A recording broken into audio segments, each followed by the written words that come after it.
Hi guys, we're back with the non-league podcast here. Well, I am back for the first time.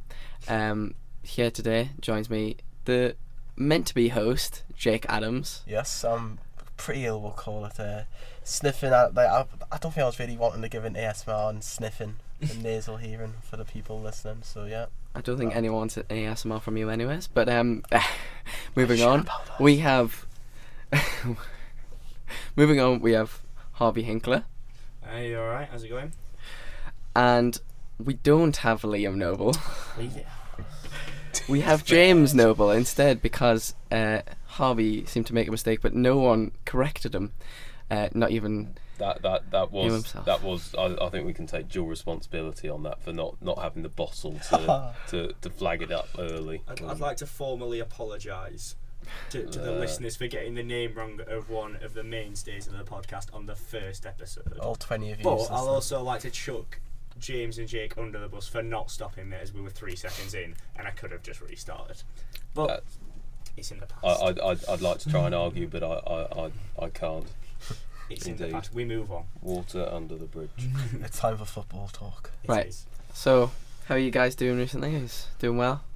Football terms? He's been keeping up? I can't really keep up with much football these days because work kind of takes my life away, but hey, that's enough about me. I know that feeling. Always on the grind is Jake. No, I won't call it that, sorry.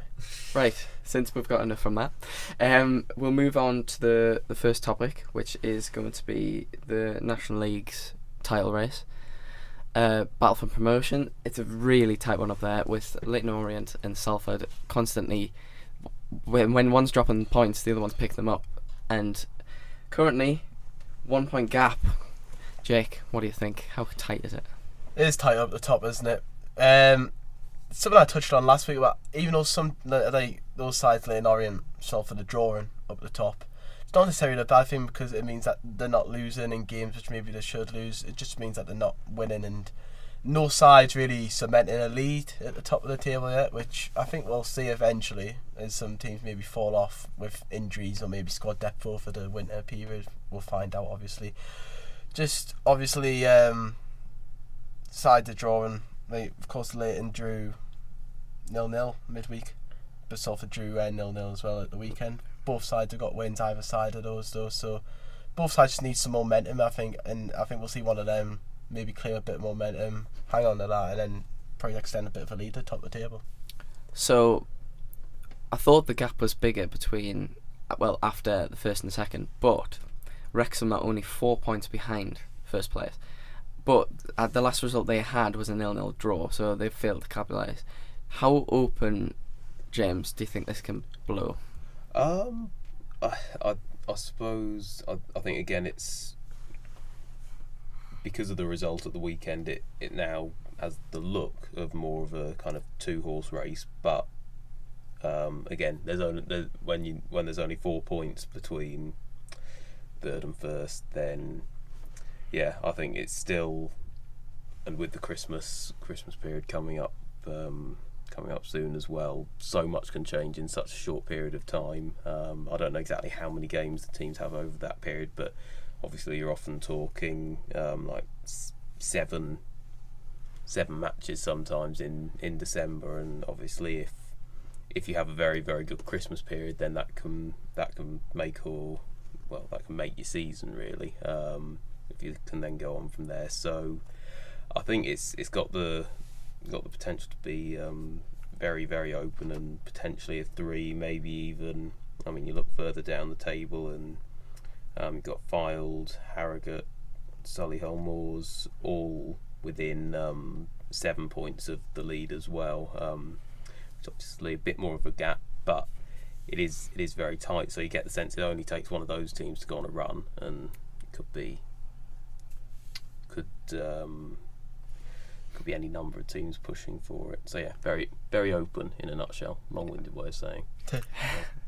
This must be one of the hardest leagues to get out of because you've only got 2 promotion places, and compared to any other league, I don't think many other leagues only have that, especially at that top level. After that, you get League 2 and League 1 and things that have 3 or more. But I think, especially when some games get cancelled due to the FA Cup, For example, this Saturday is the FA Cup second round, and some of the teams aren't playing. So it gives the teams below them to really have a go, and if the teams below win, then that game in hand becomes more pressurising, and it's all a mental effect really of what's going to happen. I mean, even Leyton Orient, when they beat Wrexham 2-0, they scored the last 2 goals within the last 4 minutes of the game. And Wrexham, if they won that game, or even if it was draw, it could have been a different story. I think this is such a tight league that any moment could really change it. I mean, the teams down below them do have games in hand. I mean, they're deep in the playoff places. They're like lower in the playoff places. But I think the game in hand could be really handy, especially. I mean, Gateshead have a hard game this weekend going away to Leyton Orient, but a win could see Gateshead cement their place further in the playoffs. But also, a Leyton Orient win, you'd think, keeps their run, but then a draw for Leyton Orient, I don't think it'd be that great for them, especially with the way Salford are playing at the moment. It's going to be hard to keep their momentum down, because they came to the season obviously just promoted, and they're not the underdogs, but they've got the high swing of momentum at the moment of coming up the leagues, you know. So Harvey, out the 2 so far, do you have any idea who will probably come out on top, or anyone else that might come out on top? Yeah, if I had to put my neck out on the line, I'd say Leyton Orient. Might seem the easy pick was the top now, but Saturday I saw as a real statement of intent from Orient going to Wrexham, the 2 form sides in the league, facing off probably the biggest game in the National League so far this season, going there and showing so much character, even as the away side, 0-0, 5 minutes left, you're thinking, okay, Wrexham lost 2 games all season, we'll take the draw away from home, we'll take this draw, we'll stay above them just, and a draw away at our title rivals is a good result. No, they went for it, they got 2 goals. Macaulay Vaughan getting his 15th this season, he's level now with Adam Rooney at the top of the goal scoring charts in the National League, but they just seem a threat in every game that they play in Leyton Orient, and I don't really see signs of them slowing down. Gates said it on Saturday, it'll be a tough game, it'll be a very tough game, but on home soil I can see Gateshead being maybe a Leyton Orient home, sorry. Leyton Orient home. Yeah. I can see Gateshead. They're all right away from home, but I think Leyton Orient have just got too much strength for them, and yeah, I think they'll probably be my favourites for the league title. They're probably my favourites at the start of the season, along with Wrexham, because Wrexham seem to be always up around that top 2 or 3, and then seem to drift off, sort of like Derby County in the Championship in the last few years. But no, I definitely see them going on to do good things. So the playoff battle as well. Obviously, if one of those teams will have to drop into the playoffs, the playoff battle becomes very difficult then, because you've got Harrogate, Solihull, Gateshead and Sutton who all have games in hand on the sides above them in the table, and I think a few of them aren't actually playing this weekend. I might have to double check this. Sorry. I think we're going to ball at Wrexham on playing this weekend. Yeah, I mean Solihull. Are they still in the cup? I don't know. I think it got postponed because there's been a few games postponed early on, hasn't there? I know Solihull's playing Blackpool in the cup. Yeah. Tomorrow.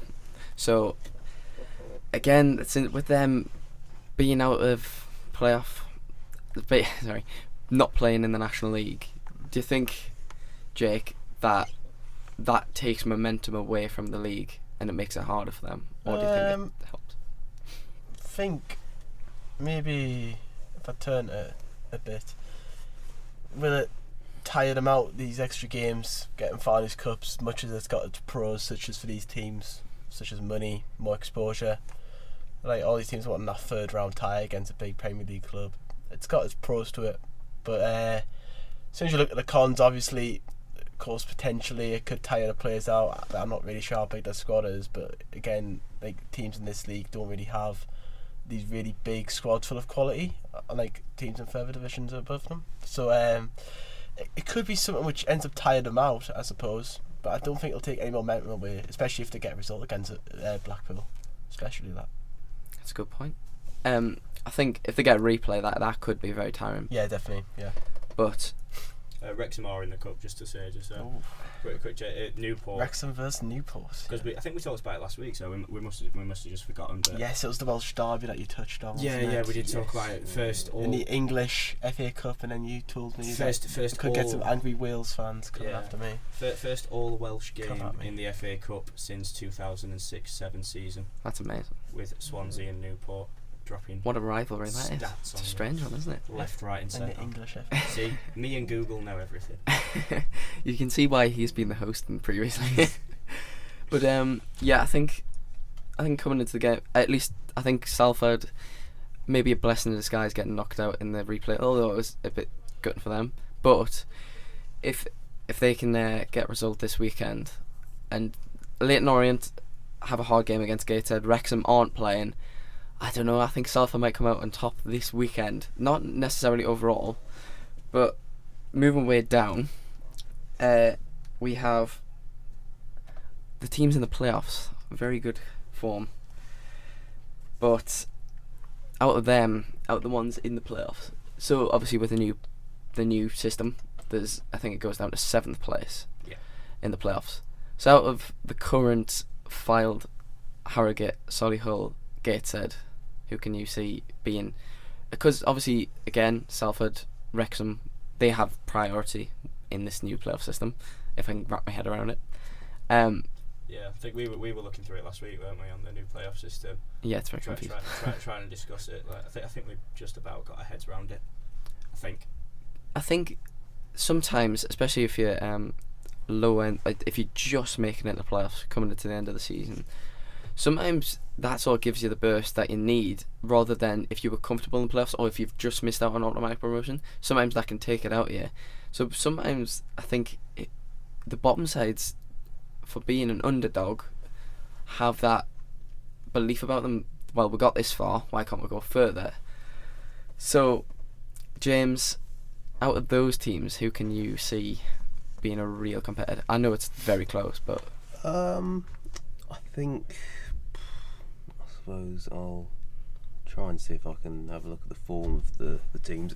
I suppose, well, the easy option is to say, obviously, I think Salford, because obviously we spoke last week about the investment they've got there, and the fact that just seems to be a club on such a sort of positive upward trajectory, really, in terms of just every element of it seems to be coherent in terms of building towards a better level, and kind of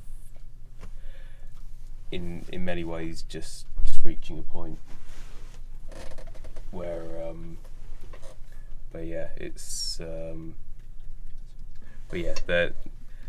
just look to be the club in the strongest position in many ways. yeah, sorry James, I know there was a massive distraction there. Oh, it's all right. I know she didn't mean anything by that, but yeah, when someone sort of comes into your studio room, it's you don't really know how to react to that, so we all sort of turned our heads around. The door is still open. Oh no. Metaphorically. Not metaphorically. Which wants to join, talk to us about some football? She's more than welcome to. Pops in for a chat. So this is how innovative we are. We have guests on that even we don't plan for. You know what? Like, were you guys just like surprised? Like, oh, Ben set this up, hasn't he? No, I don't have a clue who this is. Probably best just continue the chat. I'm gonna have an impromptu wheel. He like scheduled for someone to come into the room, interrupt us. Some Mr. Blobby stuff. This. As Jake goes to kind of shut the door. It's locked on now. Oh, it's because it is shut, isn't it? It was already shut. Brilliant. I mean, Oh no. Oh, there we go. No, It wasn't get shut it in properly. whatsoever, I didn't care. I'm sure the listeners love hearing I the know. public. It's just the clanking of chairs and then the doors locking a little bit. It's so, I don't know. It's comedy. At It's its raw. finest. It's raw, is what it is. Is it Assertiveness. That's it. what it is. is it raw comedy gold as Yeah.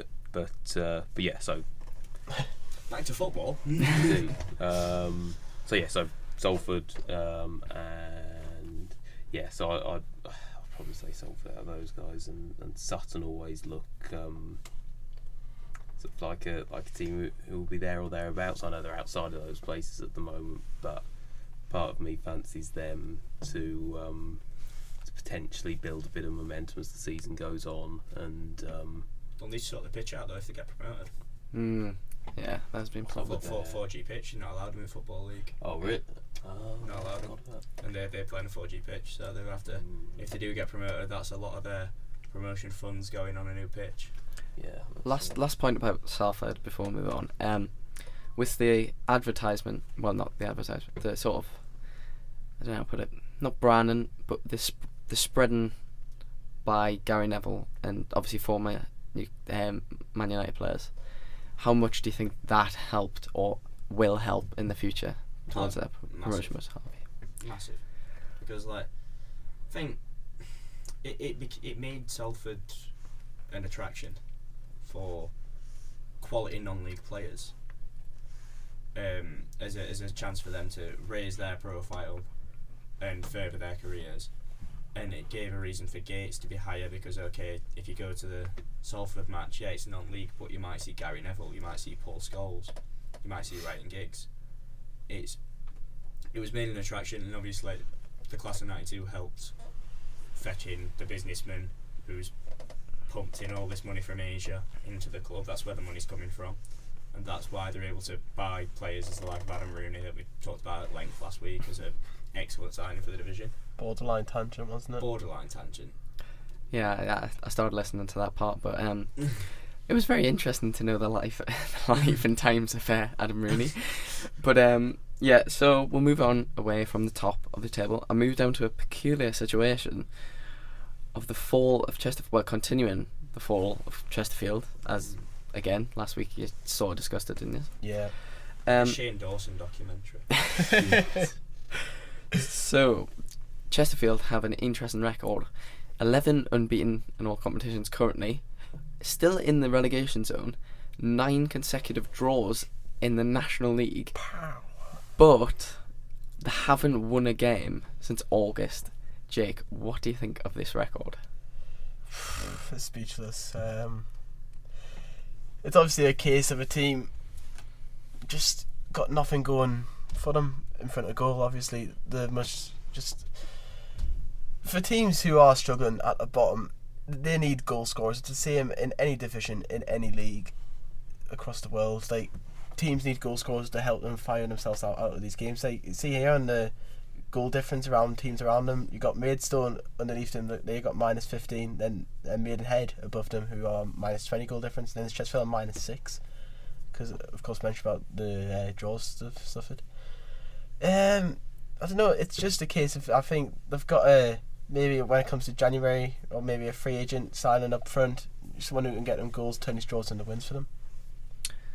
I think funding in the conference is very difficult because, of course, yeah, especially I find it difficult though that they've dropped so far and so hard. I think now more than ever, for some reason, we're seeing that happen to more teams than ever before, because Chesterfield have done it, Leyton Orient, there's plenty of other teams in there that I've seen. Hartlepool, Barnet were in leagues. They weren't bad teams, they were competing, you know. So what do you think has happened to these teams? How have they dropped, and especially how has this rise happened recently more than ever?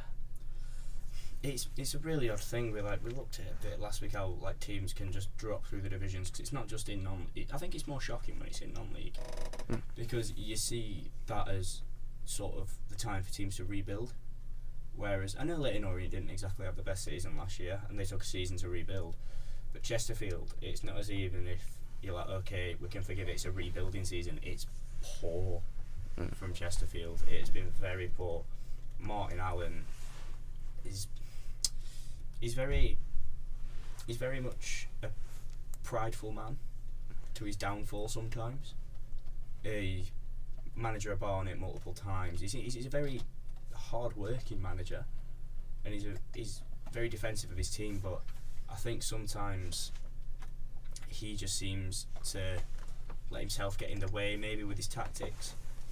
But I think they've got good enough players. There's a couple of decent signings in there recently. They've got Lawrence Maguire, brother of Harry. He's in the defence for. Well, he might be playing defensive midfield at the minute for Chesterfield. I'm not quite sure. They've just got Jordan Hallam, centre forward on loan from Sheffield United. He spent some time in Norway last season. Got some good experience there, and he scored on his debut. But it's just about finding that killer instinct in these, because when you're in a relegation battle, especially in this division, you need to find a way to win games ugly, and Chesterfield just seem to have been out-battled a lot this season, and that could be what shocks teams most that come down through the divisions into the National League thinking it's going to be a piece of cake. They get out-fought by teams that simply want it more.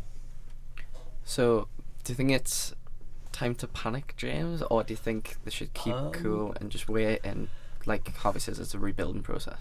Well, it's strange because I mean when you mentioned earlier on before we started the record that Chesterfield have in terms of draws, just I couldn't believe it really, because as you said, I don't think any of us can really remember seeing a record like that before, and you kind of look at it and you don't know what to feel, because obviously this is hardly groundbreaking analysis, but it says obviously they clearly seem to struggle to win games, but seem to be tough to beat at the same time.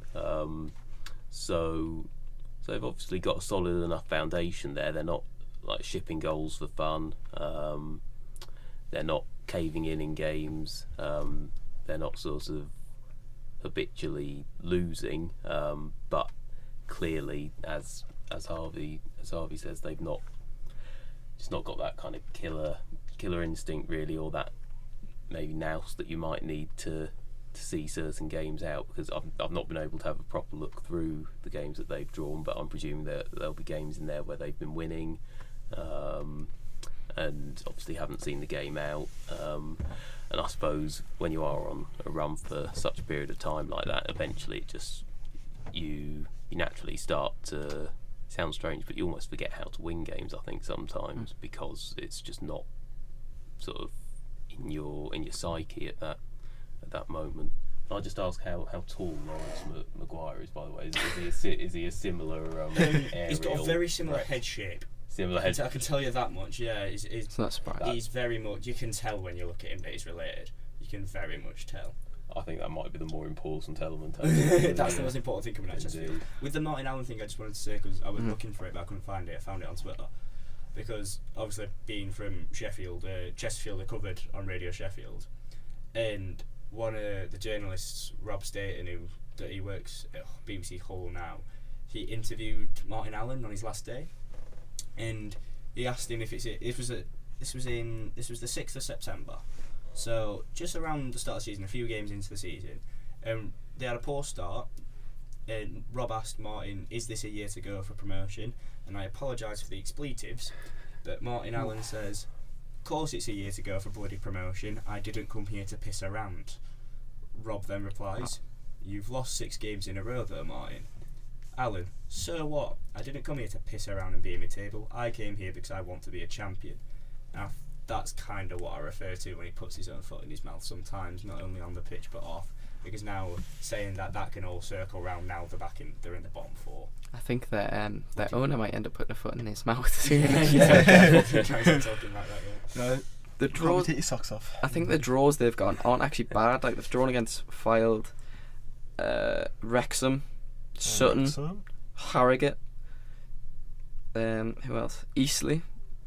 You know that they're all teams that are up there. It's just the difference of getting that extra goal or having the grit and really having a goal scorer more than anything to finish off the games for them. Yeah, they need that killer instinct, yeah. Moving on from Chesterfield, we are going to look at the game of the day for this weekend for the National League. So, Harvey, Leyton Orient versus Gateshead. What do you think of this game? Well, we already touched on it a bit earlier, and I think I mentioned then that Leyton Orient are probably more likely to come out of this one on top, but I think that's a very easy thing to say with them being top of the league and on such good form. Gateshead on good form as well. Got a win at Barnet, which was very impressive at the weekend. But I think to show that they are a real contender for promotion, they need to pull out a result. away at Leyton Orient, whether that just be a point, but it is a game to show, for them to show their worth to the rest of the league and to show that they are not just someone to fill up the numbers in that top half, that they are wanting to push. And I just think Leyton Orient are probably going to have a bit too much for him going forward. Macaulay Bonne always causing a threat, and Gateshead defence, let's play on the counter a bit. They seem to leak goals in most games, and it could just be one goal that decides it. Sometimes Gateshead are quite inconsistent, especially when it comes to either bigger teams or lower teams. You know, whichever team they play against, they can be inconsistent. Just hopefully keeping up consistency and carrying on their good form from Barnet. So, score predictions quickly, guys. I'd say 2-1 Leyton Orient. James. 3-1 Leyton Orient. Harvey. I'll go 3-2 Leyton Orient, high scoring. Wow. I'm going to go 2-0 to Leyton Orient. I think that'll be too easy for Leyton Orient, unfortunately, for Gateshead. So, we're going to cover what you guys have been doing with For Sports Bite. So, Jake, what have you been doing? Well, it's my game which is kept under wraps, isn't it? Secret. Because unfortunately, due to work commitments, I can't follow any teams on a Saturday or Sunday. Oh. But my game for this week is Fly Spartans 4-1 win over Marsk in the FA Trophy third round of qualifying. It included a lot of goals, obviously, as you can tell. But the highlight of the match for me has to come from Robbie Dale, who bagged the fourth goal on the day, and his 190th year for the club, which ranks him as the second highest goal scorer in their history. And just because it's a great landmark for him, but also if we just go back a step and talk about the club again, though, these wins, they can only play who's in front of them. Obviously, it's just 11v11. 4-1 win will do them great for their confidence. I'm sure the players' morale will get a huge boost from this. And touched on it, of course, slightly last week. They're a team who only a few games ago were kind of toying with the relegation places in their division, but since then they've had a flurry of wins, 3-2 victories back to back last week, I think it was. And it'd be nice to see if they could transfer this recent momentum into some more wins, maybe push towards the playoff places. I think a cup run's really good for that sort of side because not only for confidence but also just to bring in a bit more, funding for the team, especially down lower. The lower you get, the more key it is to get that sort of funding for pitches, funding for new players, new staff. Just generally keeping the club afloat, and making what they hope is success. Yeah, I think just like any money helps, doesn't it, at that level? Yeah. So they'll be doing them wonders. James, what have you been doing? I've been at Seaham over recent weeks. Unfortunately, at the weekend, lost 3-1 at Newcastle Benfield. Didn't play badly. It was an improvement on last week's result, which was also a 3-1 defeat at home to Riot, which is kind of Seaham's local derby or one of their local derbies. Took the lead through an own goal in the 12th minute, I think. But then conceded a penalty 4 minutes later. They scored the penalty, and then they were behind 10 minutes later. Good header by Turnbull, who actually was the one who scored the own goal, which kind of turned it around. And then they kind of the real sort of big moment in the match was about 10 minutes into the second half when Benfield got another penalty. Knight, who took and scored both of them, it's probably one of the best first touches I've seen at any level of the game in a long time. Kind of, it was almost Bergkamp-esque, the kind of thing you could imagine him doing. Watched it over his shoulder, kind of hooked it across him, took him away from one of our defenders. Defender got back goal side, Daryl Donnelly, but unfortunately then kind of pulled him to the ground. He was sent off as a result. You could probably claim he wasn't denying a clear goal scoring opportunity, but he was definitely last man. So obviously lose a man, they score the penalty, go 3-1 up, and did quite well to keep the score at 3-1, but considering they were down a man, could have quite easily caved in. But yeah, so sadly another disappointing result, but plenty of promising signs, and yeah, it's just a case of kind of keeping the faith and continuing to build over the next few weeks, I think, because I think results will come after a while. I think them being down with Wickham and things like that, it's quite tight at the bottom, but I think you've just got to keep plugging away really until you get the results you need. That's exactly it. So, Harvey, what have you been covering? I didn't get the chance to go and see him this weekend, but I won't see them, not see him. Yeah, I thought that's that. Pun. I am just Alan Partridge. But no, South Shields didn't get the chance to go with him this weekend, but kept up with him. Lost 2-1 at Stratford Town in the same competition as Blythe were in. Third round qualifying at the FA Trophy. Didn't quite make it to the first round proper. From all counts, unlucky not to. Seemed to give a team in a higher division a very good game. That unfortunately put an end to the 6-game winning run, which spanned across a few competitions. But they're still bang on form in the league, and they'll be looking forward to getting back to that on Saturday, I'd imagine. I think it's Matlock they've got next at home, but I'm working, so unfortunately won't be able to attend and won't be able to cover, which is good to him, but I will be keeping up and cheering on the Mariners and hoping that they do go on and make it 7 wins out of 7 wins out of 8. 7 wins out of 8. Yeah, my maths failed me then. You tried, Harvey. Yeah, I think their home record's been really good, hasn't it? Yeah, been quality. Good crowds as well, especially for and good goals as well, isn't it? It's always good goals at the home matches. South Shields bangers week in, week out. I can see them if they keep up form and get promoted from this division. I can see them. So they've got a serious shot. They're a club on the up. Yeah. Oh, definitely. Right. So, should we move straight onto the quiz, or is it too early for you guys? Do you want to discuss any further? I think I'm always ready for a quiz, Ben. Everyone's ready for a quiz, Ben. I'm quivering. I've been deprived of sports quizzes from our lectures on a Wednesday. James' pun was worse. You know what, guys? That one was intentional. I'm sorry, guys. You can't compete in this quiz because the puns have just been too horrendous. So, we need a pun quiz. Yeah, we need a disqualification rule, don't we? Just do it again. A pun quiz like a pub quiz. He's no, on fire today. I'm going home now. It's how effortless it is. Yeah, I know. It is, which is the most impressive thing. The essence of Partridge and Brent and hours sat in front of the TV. Actually, I tell you what, guys. We'll quickly have a look at what he's doing this weekend before we move into the quiz. It's kind of depressing, just working as every weekend, but hey, it pays, doesn't it? And it pays good. Where do you work? Sainsbury's. Oh, you can't blame Sainsbury's. What? Good old Sainsbury's. No. James, any football? Well, I'm not at seeing this weekend actually because I'm going home for the weekend. So got a 4-hour train journey down to Cheltenham tonight. Hopefully I'll catch the train. I'll get the train in time. I've had a horrendous luck lately with trains. Got stuck in Manchester the other week. Oh joy!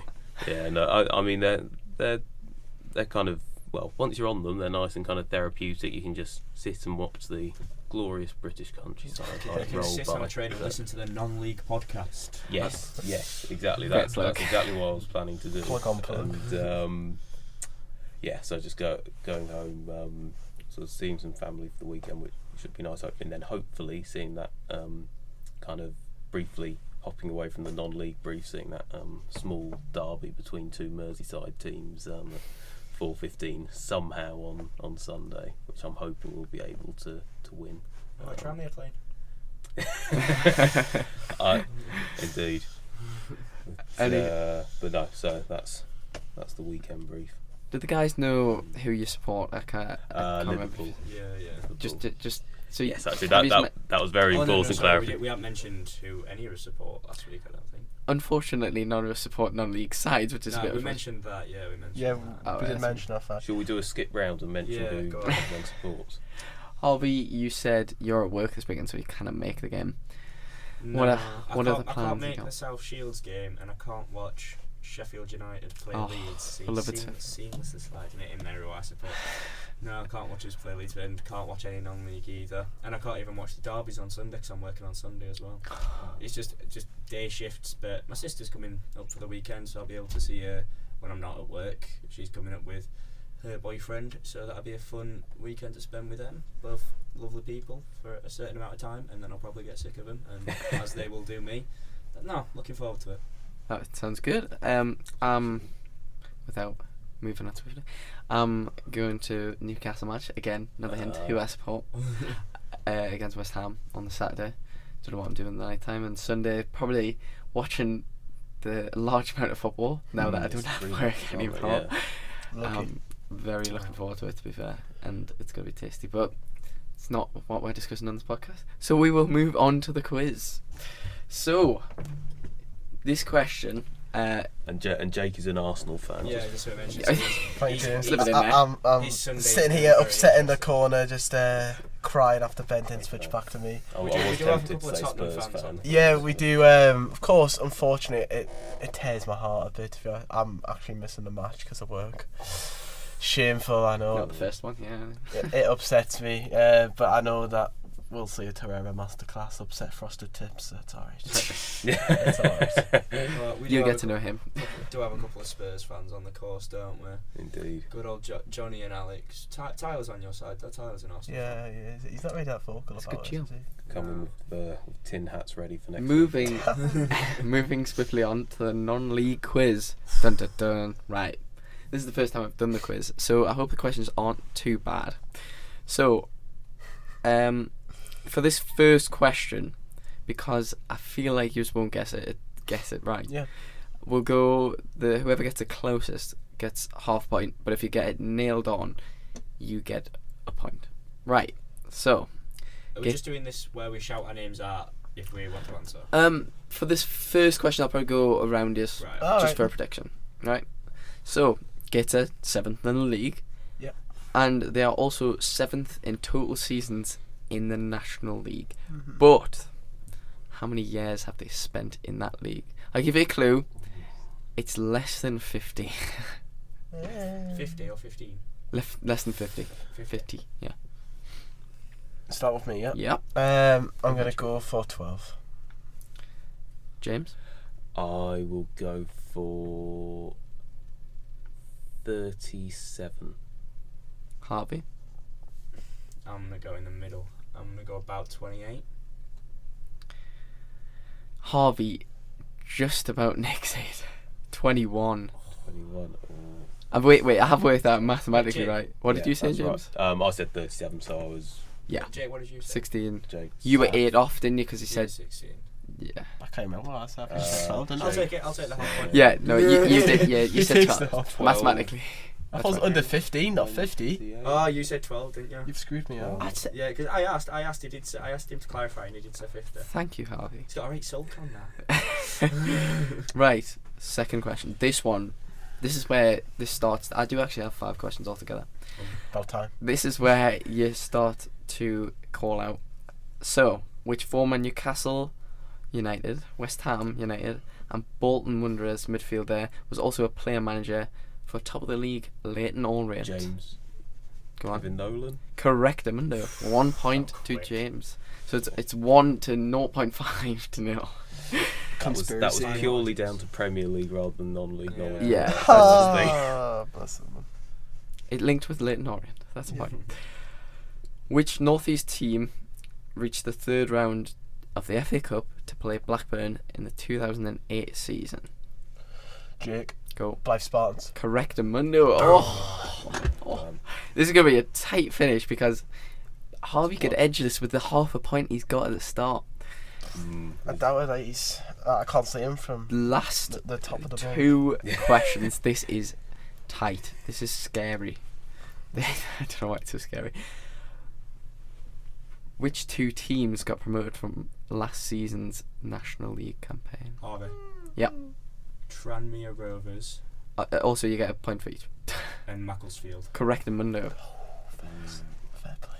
So he's on 2.5. Last question. So 2.5, 1 and 1. So I've won. Oh wait, you've won.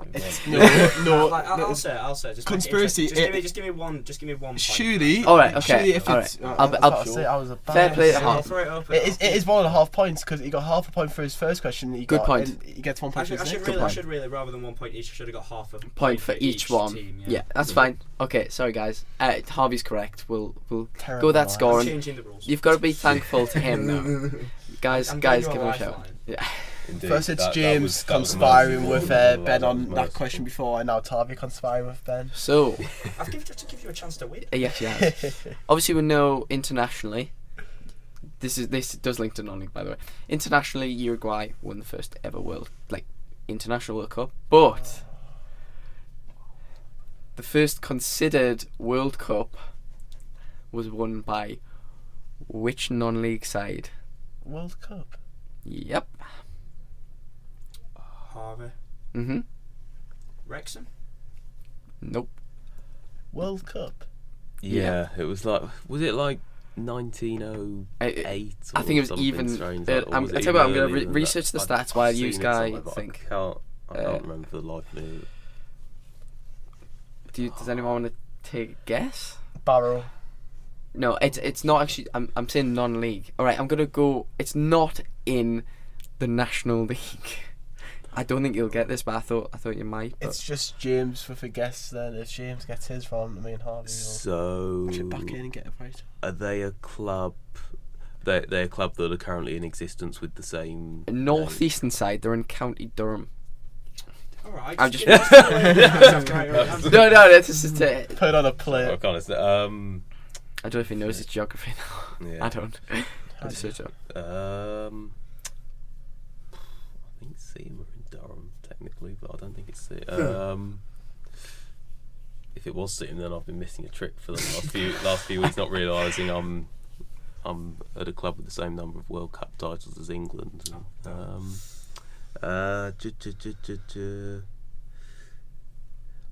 going to have to say something eventually. I will say. What am I going to say? I'll say Blythe Spartans, but I don't think that's right on the geography front, though. Unfortunately, not. Right. So can we chip in now or not? Okay. I'm just trying to. I don't know if you'll even know the team. But I think because I all three hope of us you do. answered. Is their team still active? Yeah. The Give us the division, and then we'll absolutely pounce on it. right. So we're all back in now. We're all back in. Yeah. Yeah. We've all had one attempt, all failed miserably. Northern League Division 1, apparently. Disgusting. Jake. Go for it. Darlington. No. Disgusting. Any of you two? Right, once you have guessed, I'm going to give one more clue. So you can just guess, throw it out there. You must have spelled out the team for us at I this don't know point. any County Durham teams. I know. To be fair, I don't know.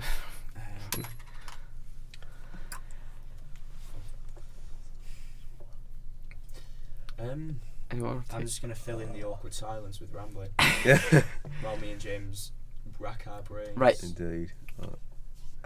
That's. Do you want to just chuck in the clue and bring Jake? Yeah. back Okay. in? All right. Bring Jake Okay. back Just into because the this way. is Been released on back. the initials of their team is WA.